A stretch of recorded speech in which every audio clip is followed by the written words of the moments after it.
Management. And I'm truly, truly humbled and honored to be moderating this entire panel discussion because I have almost all the seniors people here, and I suppose this is the biggest panel discussion today.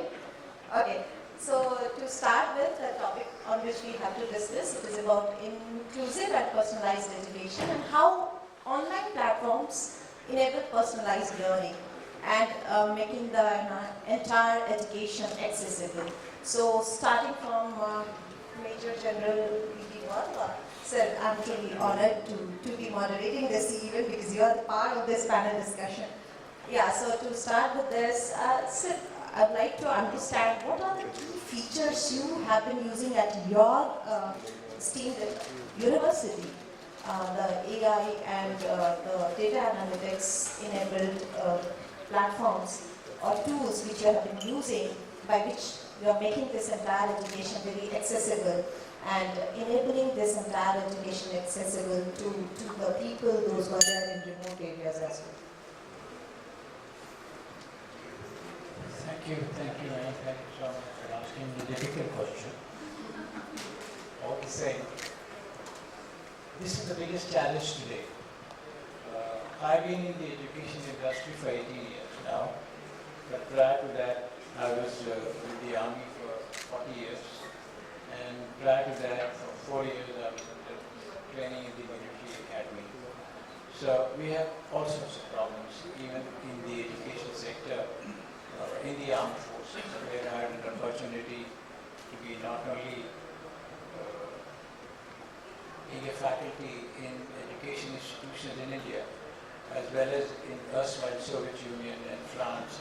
And now, why here? I said challenges because if you see the aim of inclusive education, which is being spelled out, I'm sorry I've noted it down, I thought we could be a little formal on that, is to provide equal opportunities to all students, to ensure that learners have a right to get an education in a regular school system. Right, and now when you talk of, very briefly again, personalized education, now it's an education approach that aims to customize learning for each student's strength, needs, skills and interests. Now, if that's the kind of order being given, the expectation of the Indian education system, but coming to my university is so simple for me. There are students who are on the wheelchair but attending the classes. I have students who have, the hearing aids they are attending. Students having disabilities yet there are they are being catered to. Pardon me, ma'am? Students having disabilities yet they are being catered to. But these are hardly disabilities, I put it this way. The challenges come when we really need to address their psychological interest in keeping up with the regular students. Now that becomes a huge, huge challenge. The education system expects it, but it becomes very difficult. So for them, off and on, maybe on Sundays, weekends, holidays, special classes later in the evening, special trained faculty have to address them to bring them to that level of the regular students, which is not easy at all. They are studying together. And so I think it was brought out by Smita ma'am, who was the previous speaker, that we are already witnessing a transformative integration with artificial intelligence that is redefining pedagogical strategies these days, and artificial intelligence tailors to the educational content, interaction for individuals, unique needs, e-learning and learning modules, virtual tutors and so on and so forth, and so much really is happening. And she also brought out, which I made a note, the learning platforms. You take, I quote only one, and there are others I'm sure. Coursera, for example. Now that's the biggest e-learning platform that offers high quality training worldwide to over 100 million users. And that's online. That's online. And all that came up during the COVID time, and we have seen it grow from strength to strength, and now there are so many of them which one can code. It has the advantages, but it also has disadvantages, and I'm sure as we go along, given an opportunity, I first bring out the disadvantages, then the advantages. I think with that, little bit of what I've been able to understand. Thank you, sir. So, over to you, sir. I would like to ask you, as we all know that this e-learning is creating an ecosystem by which this entire education is being celebrated, because the diversity is now being celebrated, and also we feel that it has become very accessible. So now democratization of education is happening. So what is your take on that? Yeah, actually the knowledge material is available, and what you say is that it has to be made accessible. And inclusive, you often use a word for those, for one reason or the other, are not able to access that for one or the other disability, say for example, or maybe any other disability which has been added later, 2018 onwards, in terms of the psychomotor problems. Education material in the undergraduate sector, say in the basic discipline as well as in the professional disciplines, is available. Now, the point is how the students are given that, what is the role of teachers, what is the role of the library, and the content which they are able to access, and what are the things they are tempted to see on their own. They are able to reach out to that. And what is the element of flexibility, the pathway to know, pathway to learn, pathway to explore, and to imbibe into that. And that is how, if you see the history of the courses and the programs which have been designed over the period of time, and post-millennium, and also after the new education policy, and the advent of IT and ICT, and so to say now the new AI and Chatterjee, etc., these things are getting redesigned. So the knowledge and taking the knowledge to fulfill one's desire, and you may have some, say, objectives in mind, that you want to go for higher studies, you want to go for research, or you want to go for other professions, etc. So that segment of the thing the students are looking for. So the search of the knowledge also, the search optimization also, the new techniques of search, the search through a word, the search through a photo, search through a voice, and things like that. And different platforms associated with it coming in the country, or through other, like Google, etc., is available. And the other broader beneficiary are the visually challenged people. Right. And those who have other disabilities, like graphia or dyscalculia, things like that. They also have been benefited in large number. Now, many of the universities conventionally may not be having more physically challenged students, because there is a challenge to disseminate that. I'm sure that very few universities may be having blind students or visually challenged students. So And I suppose that online platforms are giving such tools which is Are enabling available. people to bridge the gap for these disabled students. Exactly. And yeah, so bridging the diversity. so one or the other sensory organ is there, and we empower, or we make the pathway of the knowledge to reach through that. Like if we are not able to see or low vision, then the hearing is more powerful. Right. The So touch there is are- more powerful. There are different tools such as speech to text Yes. and text to speech, Yes. and these are the tools. There are which different softwares, Right. and the IT-enabled system is there. Libraries are enabled these days. A lot of voluntary organizations are there. A lot of foundations are there which are working on those things. leading to this population, which is roughly 7.8 or 8.2 as per the last census, are also, say, confident of getting the education and also the higher education. So as to say, the reservation for the physically challenged person can also be addressed. So I'll come with more details as we progress with the discussion. Right. Thank you so much, sir. To you, I would like to understand how, at your place, at your institution, how are you making this education or personalized education more accessible to your students? First of all, thank you to all the organizers who have organized this wonderful panel so long. Everybody is thinking how much minutes I will get, if I will get a chance. And thanks to ma'am, you are organizing it well. It's the biggest challenge, first of all. So let me come to the topic. I hope all the members over here and the esteemed panelists will agree that before COVID, there was no such thing being discussed in our boardrooms like EdTech.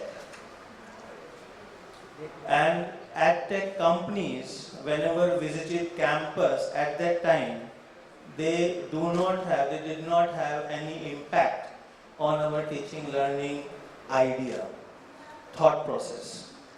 But during the COVID, it was a challenging period and it was, you can say, revolutionized every aspect of the teaching learning process. And we started thinking about inclusion of EdTech companies, EdTech ideas. And that's where the thing started, like online contents, online platforms. And all of you can understand that this was, you can say, a kind of case study where every institution at that time, 100% or 200%, they put their efforts forward to make their students eligible and able to understand what they are teaching. This was the biggest challenge at that time. The teacher is teaching on the platform. He is not sure that whether the student is understanding or not, or only nodding the heads like that. So this kind of challenge basically after COVID was overcome by some of the institutions by providing hybrid mode of education. So we also incorporated the hybrid mode of education, though we are into this kind of thing like online education. When IIT Madras started MOOC courses, NPTEL, we immediately take on the NPTEL in 2017 onwards, and in our region, Rajasthan region, we were at that time and since last, up to last 2 years, we were in the top position as far as the student enrollment and the faculty enrollment in NPTEL. We made from 2017 compulsory NPTEL credits into course. Every semester they have to get 1 credit out of that. So now we are coming, we have already implemented since last year Coursera, then LinkedIn Learning, as well as this Infosys Springboard. As a compulsory part, any of the certificate student can do. Recently we have implemented for all the staff members, for all the teachers of any domain, irrespective of any subject, they need to have an idea of AI essentials. See, this is a very much required kind of thing right now, how to do things in a better way in a very short period of time. When the facilities are available, definitely we need to have the benefit out of that facility. Why we are criticizing ChatGPT, I don't know. Why we are criticizing any artificial intelligence tool, I don't know. When we can use it and we can perform better, we have to use properly, ethically. And there is a debate like artificial intelligence will take our jobs. But recently it was discussed, it was finalized. AI will not take jobs, but those persons who know AI will definitely take their jobs, who do not learn the AI properly. So definitely there is you can say 20% of the jobs definitely will go to those persons who learn AI in a very, you can say, advanced manner. They can use ethically, properly. So my point as far as your question is concerned, we are very much into this part. Personalized learning, as you are saying, we have implemented in our university that in every period of around 60 minutes, 5 minutes we are giving for a 5-question quiz online. And immediately, whenever the subject particular class is over, immediately within 3 minutes, the feedback of the student regarding the class, feedback of the student regarding the learning outcome of the class comes to the teacher, and teacher gets an idea that how many students got what he has taught.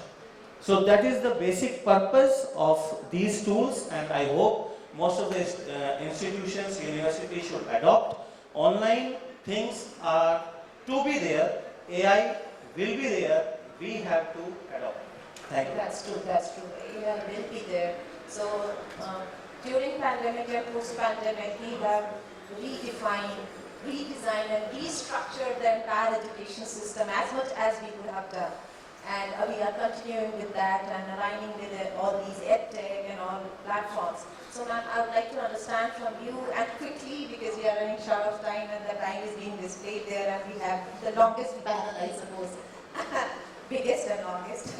So I would like to understand what are the changes you have brought in terms of innovation at your educational institute.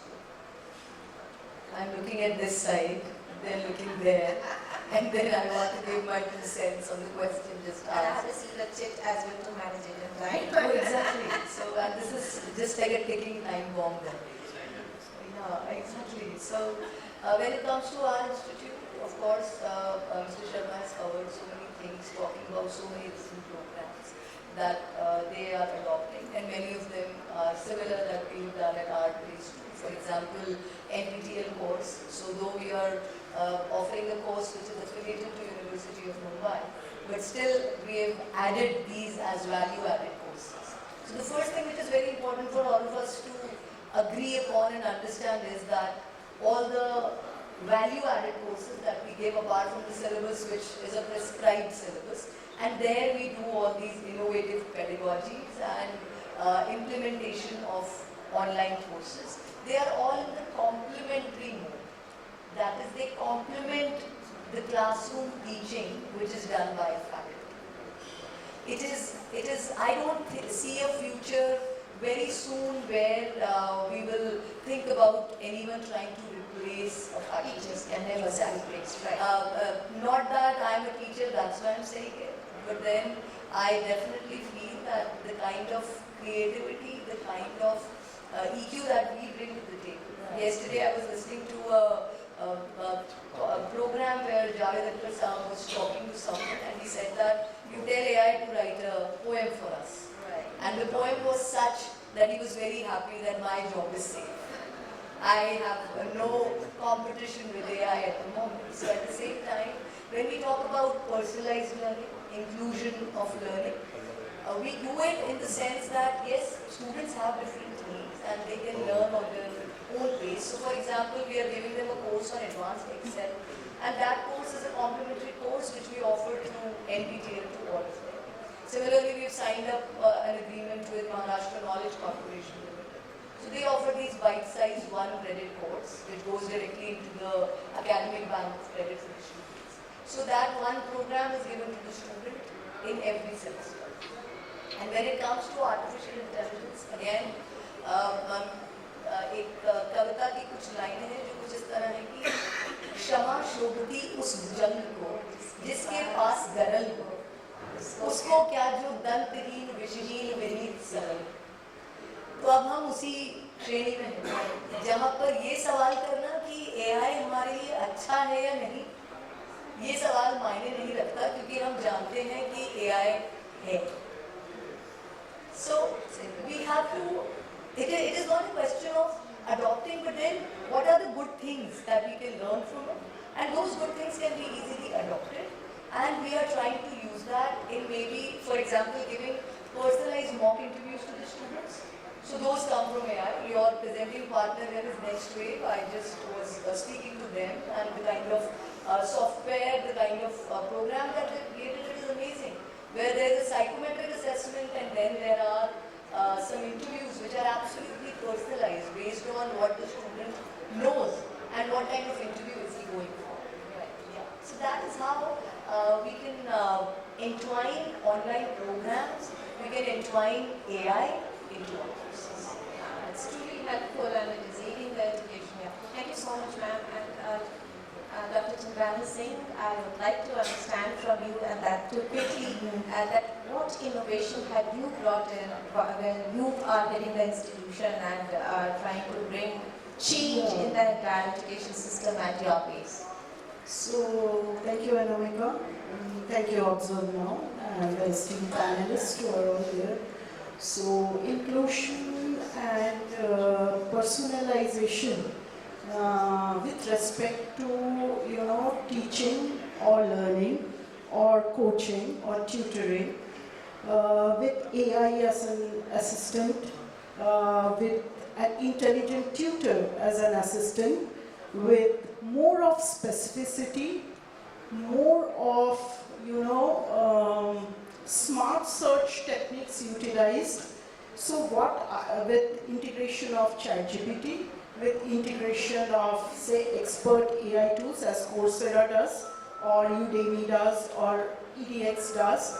So much of tools, so many tools, and what are we trying to actually improvise on? It becomes so very heavy, I think that too much of personalization curbs the creativity amongst students or teachers. For example, and too much of personalization and too much of assistance which is given to each and every individual. It can be a content creator, he can be a content creator, he can be a teacher, he can be a student also. So much of assistance, as for me, reduces the creativity, reduces the innovation within that individual. Here what we are trying to do is, we are trying to prop it up with technological advancements, isn't it? Technological assistance, AI-based interventions to actually make things much more easier for the students at reduced cost and at reduced time. Now when so there are great learning outcomes. There are great learning pathways set, correct? There are great, job-aligned learning goals of students, of other stakeholders, be it people from the industry, people from the academia. But ultimately, since I am a connoisseur of innovation and creativity, we are trying to set a limit or a framework or a boundary by putting in too much of assistance to each and every individual. That is the cons of that is the cons of personalization. For example, I saw in my institution or the group of institutions, when they were told to draft a letter, originally they took a simple email communication talking about an event, talking about the specifications. So that time the faculty or the students took that effort, to actually craft the mail body, write it in a proper language, make it more, how do you say, touching to the, connecting with the audience. But then came the era when ChatGPT and all these AI assisting tools, or intelligent tutors, when they came into this, even an essay writing is being tutored by a AI tool, right? So when they came in, so their tendency was to pick it up quick, and then this slowly putting all those on the platter. And what are we trying to achieve? What does that individual, after going through the too much of personalization in their learning pathways, actually achieve, that cycle has to be understood before we comment on, right from, as somebody was saying, from the student when he or she is at school till he, she, entire life cycle, education plus the career. What are we trying to actually achieve by providing so much of assistance? AI, I am a tech person. Advancement in AI, advancement in other technologies is fabulous. But for me, personalization has to, again, then there should be layer atop the personalization in the modes, in the processes, in the pathways which are controlled, so that the creation and innovation within an individual is also intact. That was my take from the various experiences. We also have NPTEL.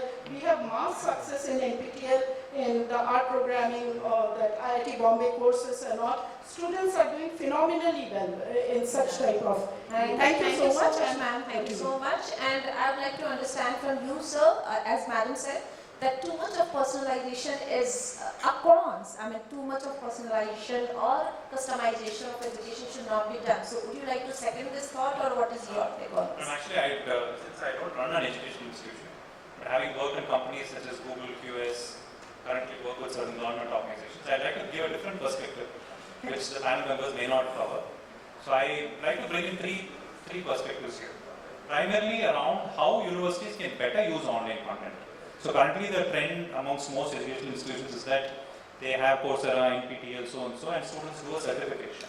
But how about looking at these online resources as a means where students can start contributing to it? Because learning is never a static process, it's a dynamic process. We don't know how students complete a certification, whether they actually learn, whether they parallelly watch YouTube, we don't know any of that. How about, since all our classrooms are smart classrooms now, how about making part of our classroom sessions online sessions and students becoming content creators? Not just content creators, also content contributors, so that their learning becomes enhanced. Point one. Point two,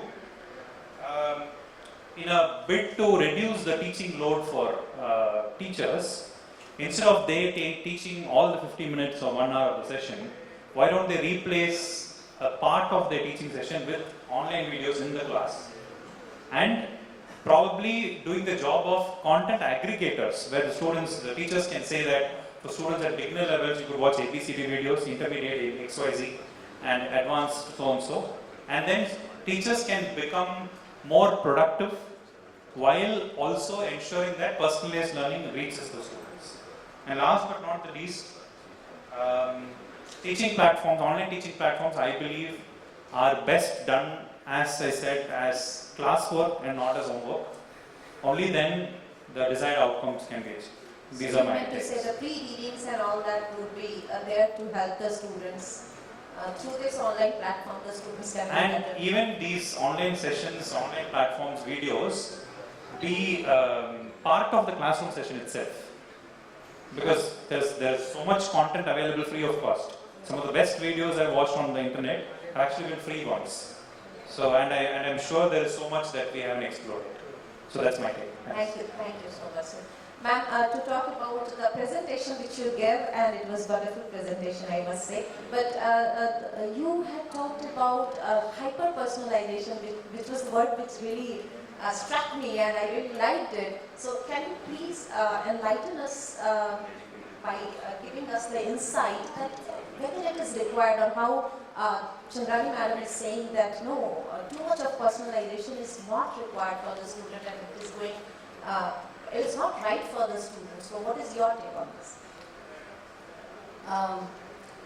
So the only teacher that I truly remember from my own school days is not one who was a great, subject matter expert, although he was. But I remember him for how he fired my imagination. How he broke my small world and made me aware of what is possible for me. And I think that is the most powerful role that a teacher can play. As long as we're thinking that the teacher has to be a knowledge center, I think we're making a mistake. Humans are capable of much more than that. In fact, knowledge is in today's day and age, knowledge is the smallest part. So my sense is that looking at personalized education merely as making things easy or just as online it's not even touching the surface of it. When you talk to young people, and I know there are a lot of people complain about how youngsters have very poor attention span, how they are distracted. I think they're living in a world where their choices are enormous. It is up to us to see if the choice of being educated in a particular subject matter or in a particular class or with a particular teacher, can that become the most attractive thing that is available to them.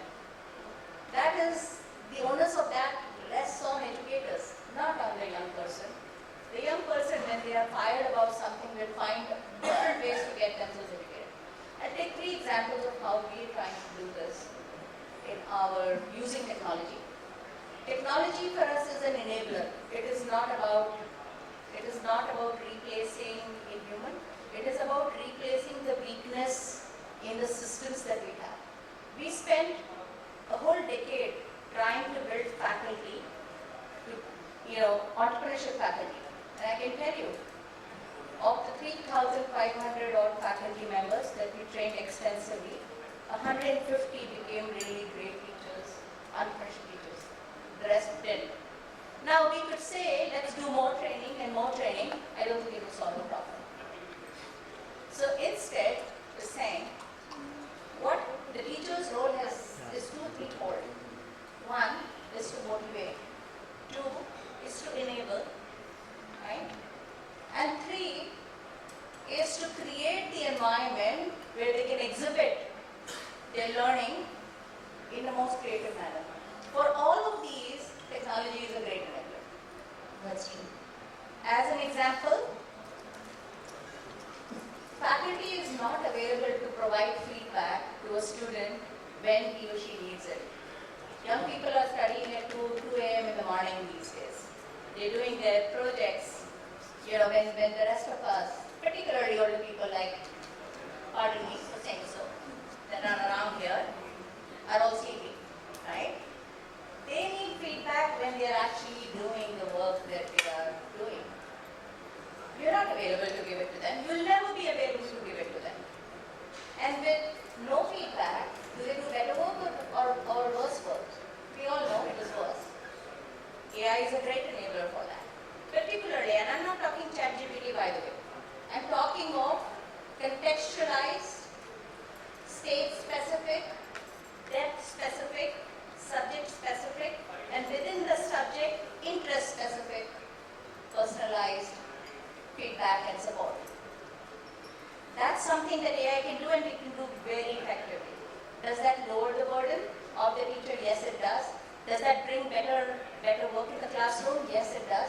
Does that replace the teacher? No, it does not. Second example. In entrepreneurship, you can take any of these case studies and you can make them available to the students.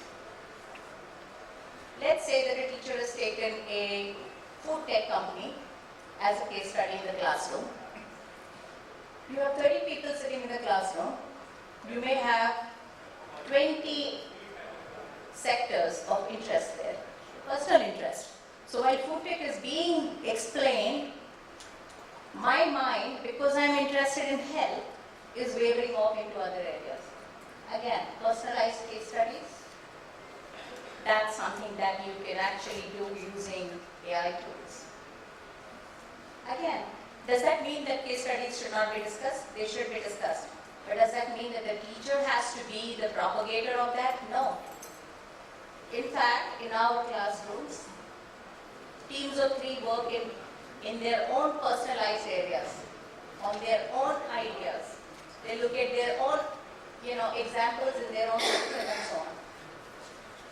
So I think, we have to understand the power of technology and the nature of personalization and how it can impact a young person's life and how it can take that young person from where they are to somewhere else. A very large numbers of young people, for those of you who do entrepreneurship and do it practically, if you ask them to come up with ideas, a whole lot of bakeries and beauty salons come up. Is there anybody who's doing entrepreneurship who's seen this?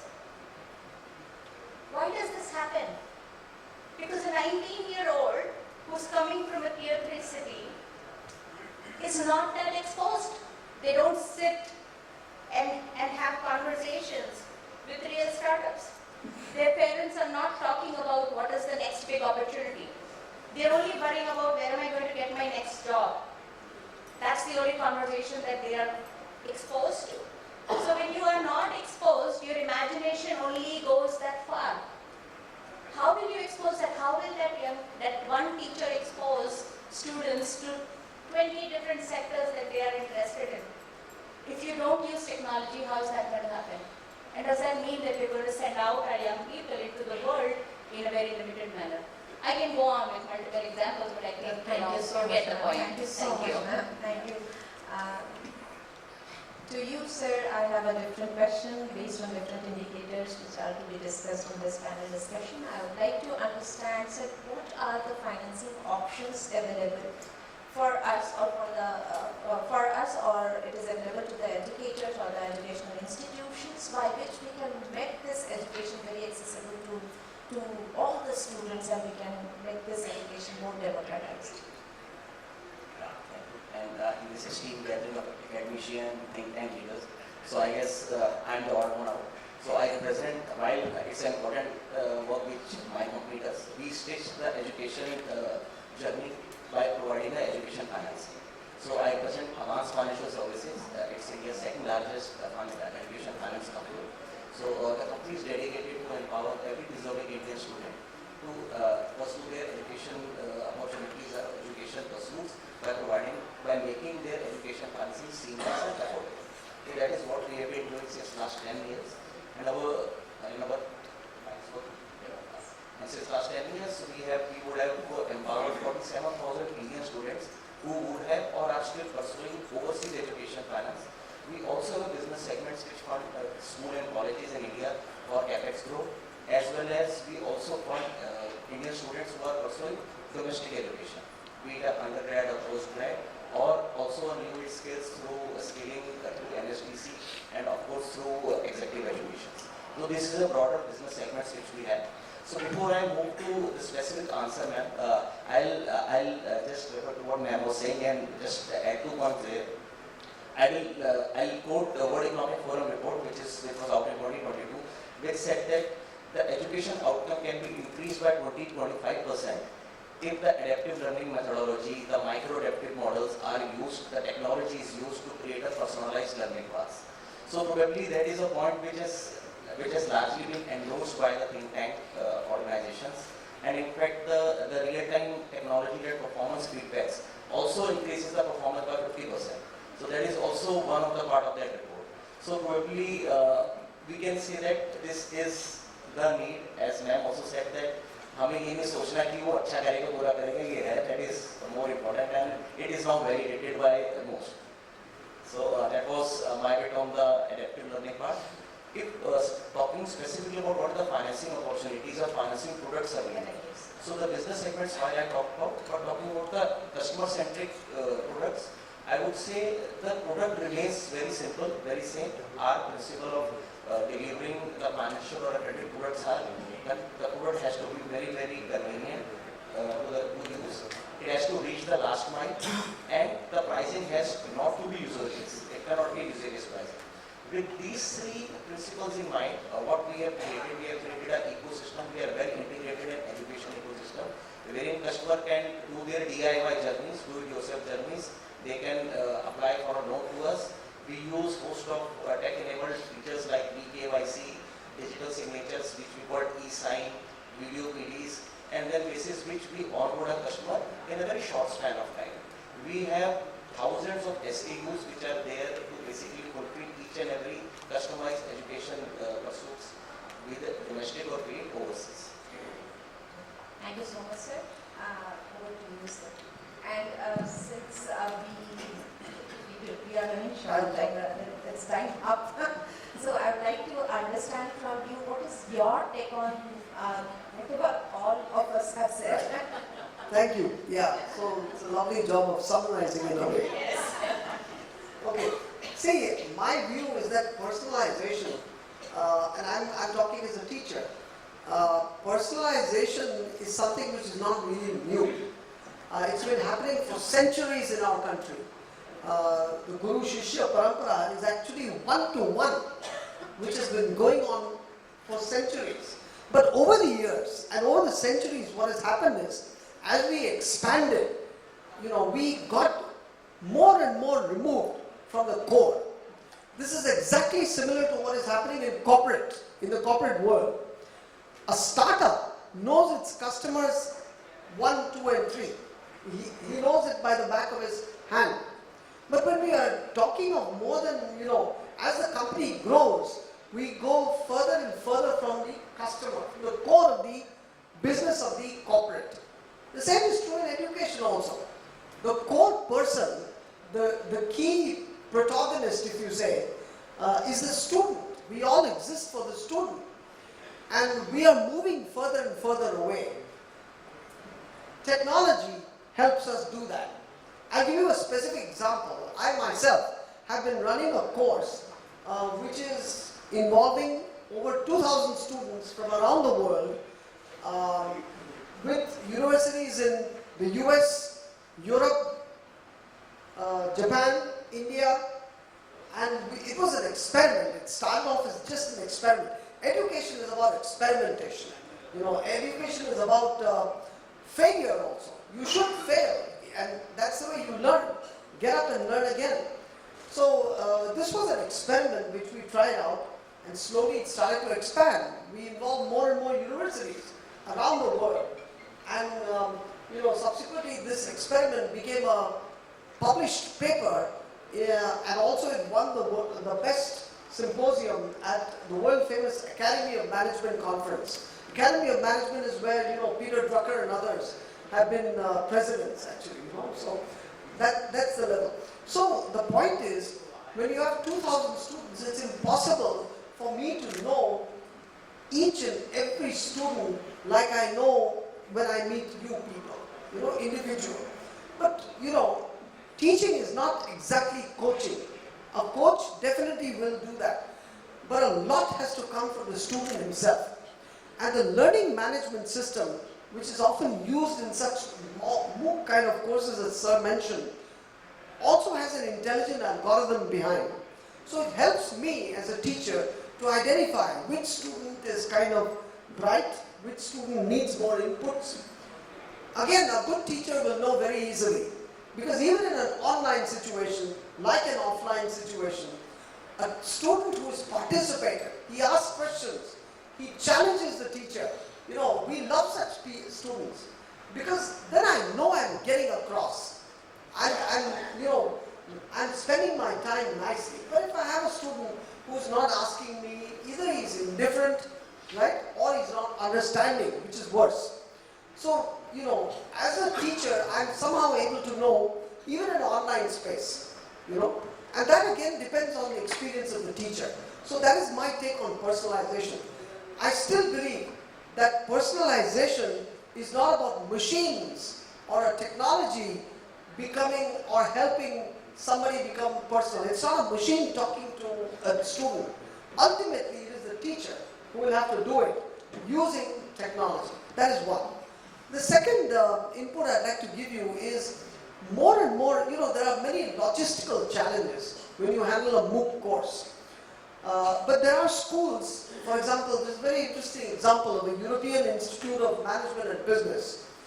They have actually, thousands of students around the world online, and using such tools, technology-based tools, they are able to manage the huge logistical nightmare that generally happens in such MOOC kind of courses. So technology helps you, but you should know what to use and what not to use in that. The third point, as some gentlemen mentioned here very nicely, and it's something very important also, inclusive education, which is the theme of our panel. How can technology be used for inclusive education, involving the differently enabled people? You know, for example, I'll give you a specific example, and this is where my alma mater, you know, BITS Pilani, I studied in BITS Pilani, and I'm very fond of speaking about my alma mater in any forum. As a part of, we encourage such kind of ideas. NEN also has helped us a lot. But we do encourage such kind of sparks, and always there is some sort of a pain happening somewhere, which results in a brilliant idea, which results in a brilliant startup, which results in solving society's problems. There is one particular company I know. These two students started off in the Goa campus of BITS Pilani a few years back, and they were doing this as their final project work. Computer science students, final project work. How can AI be used for visually impaired students? And they ultimately developed a system which happens to be the world's first self-learning braille system using AI. So even the Prime Minister has acknowledged them. It's called Thinker Labs. If you get a chance, have a look and see. It's a company called Thinker Labs. And it started off as an AI-based solution for self-learning. Ultimately technology should be used to make somebody who's self-motivated to learn on his own, And the teacher would love to help as well. All right, I'll give you another example. Differently enabled, or rather unfortunate sickness kind of situations that may happen. For example, Parkinson's disease is one disease which is a very painful disease in a way, and it is something which is degenerative. It is not, it is not something which is curable as of date. It also happens with old age. It can happen with non-activity also, and it's necessary that you should move. You should be mobile, okay? A group of students of BITS Pilani, again as a part of their project, decided to solve this problem using technology to at least try and help the life of a Parkinson's patient. So the company ultimately became a company called Light Sparks, which in Shark Tank appeared a few months back. And this technology uses IoT, AI, from the data captured by motion technology to help a patient kind of make, be a little more mobile, improve his or her gait while walking. Parkinson's, especially Parkinson's people. So technology being used for society, technology being used to make people inclusive, AI-based technology. There is a company, there is a institute called the National Institute of Technology for the Deaf. It's part of the Rochester Institute of Technology. And they have used technology to help people, as you said, text to speech, speech to text. So to help people who are hearing impaired to kind of learn, as long as they are self-motivated, And that is where the thing is. So, in summary, my take in the whole discussion is that it's a very nice discussion, but technology and AI is just a tool, in fact a servant to you, a slave to you. You should know how to use it. That is the only thing. So if you are focused on solving the problem through technology, it's a win-win situation all along. Thank you. Wow, thank you so much, sir. And as you said, every individual has a different need. Wonderful. Yes. So every individual has a different need, and we must use technology in order to help and support the differently abled people. So I would like to quote the example of Shrikant Boda, if we all know. Yeah, he is visually impaired. Had it been there in his time, he would not have gone to MIT for his studies. So that's what, thank you so much ObserveNow and entire esteemed panelists. It was wonderful discussion today.